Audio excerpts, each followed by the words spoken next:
Right now, what most Americans consider a traditional burial takes a big toll on the environment.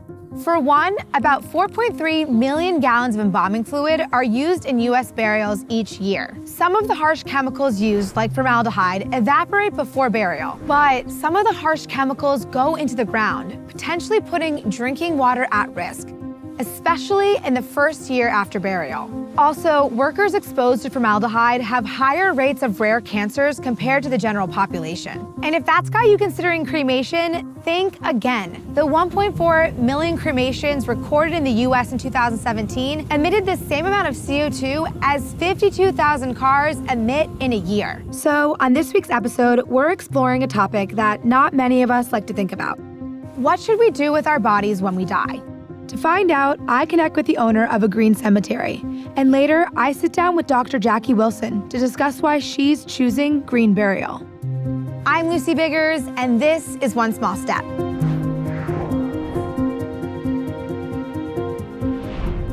In the U.S., a traditional burial consists of embalming for the deceased, a steel or wood coffin, and a large cement or stone marker for the gravesite. In recent history, this kind of burial is uniquely American. Embalming was used during the Civil War, but really took off after the funeral procession for President Abraham Lincoln. His embalmed body boarded a train and traveled from Washington, D.C. to his final resting place in Illinois, where mourners could pay their respects. This was the first time many Americans saw an embalmed corpse. Soon after, the practice became widespread. But embalming is not the only option. Green burial is a way of caring for the deceased that is as natural and has as little environmental impact as possible. This means a lower carbon footprint and no chemicals or toxic substances buried in the earth. Today, there are 93 registered green burial sites in the U.S. Many of them are natural conservation sites or wooded areas. But it's possible to have a green burial at a traditional cemetery as well. And interest in it is growing. According to a 2018 study, nearly 54% of Americans are considering a green burial over a traditional burial or cremation. To learn more, I reached out to Ed Bigsby, who owns and operates a green cemetery.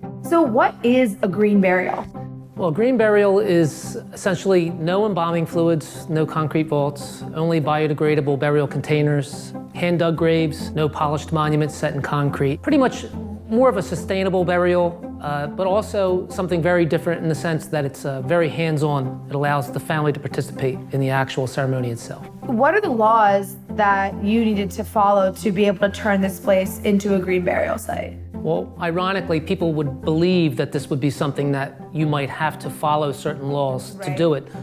Every cemetery in the entire country, all 50 states, can allow natural burial. And what's the science of what happens to the body once it's put into the ground during a natural green burial? Typically, a body will degrade, rapidly Right. when it's exposed to groundwater and to all the natural elements. It's no different than a deer that lives in the woods.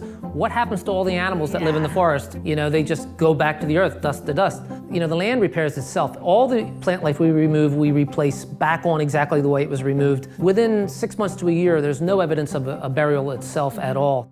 Today, I'm at the home of Dr. Jackie Wilson, who's chosen a green burial for her funeral. Dr. Jackie spent her career in San Diego, where she had a family practice for many years, focused on homeopathy and natural care. After being diagnosed with cancer, she moved to New Jersey in order to be closer to a green burial site. Dr. Jackie, thank you so much for having us in your home today. Well, you're welcome. I'm so curious to know, when you were diagnosed with cancer, did you know right away that it was green burials was something you wanted to do? Since I'm more into natural ways, I don't want to put formaldehyde in the ground. So you have to have a green cemetery. And you've had a long career in medicine. I think you were a trailblazer. Yeah. I was family practice before family practice was invented. And I worked my way through school. I worked in research between my graduation at University of Pennsylvania and starting medical school. And I trained nurse practitioners, which was a new program in the United States. Do you think other people should choose a green burial? Yeah, I think they should. Why put formaldehyde in the ground? Why put a toxic chemical in the ground? You don't have to hurt the earth, so you have to step up and find a green cemetery. So we're gonna head on our eco trail. That's where we allow woodland burial. We have 3 miles of trail system, and we allow burial in 5-foot increments all along the trail. And this is where you would find, the community using the property recreationally, and you would also find family members, come out to visit their grave sites. But the beauty of that is, I never find them grieving at the gravesite. I always find them walking the trail and like, hey, how's it going, Ed? You know what I mean? What I love about this place is it gives them a reason to come back. And not to say that there's just not a reason to come back to a traditional cemetery setting, but people associate so much grief with that. Right. Here, there's so much life. They feel so good about it. You'll see them here all the time, and that's what I love. That's really important. We have to be more connected with the earth itself. I mean, that's what we come from. Let's face it, when a loved one passes away, you're gonna be grief-stricken. You're gonna be full of pain. This process, being hands-on, being able to carry your loved one to the gravesite, place them on it, lower them down, backfill the grave, it's very cathartic. It allows the family to find a greater sense of peace and acceptance, and at the same time celebrate that person's life, because as they're performing all these tasks, they'll be talking, they'll be laughing, they'll be sad, they'll be angry, and when they're done, they'll turn to me and they'll have a genuine smile and tell me thank you. And you've changed them forever.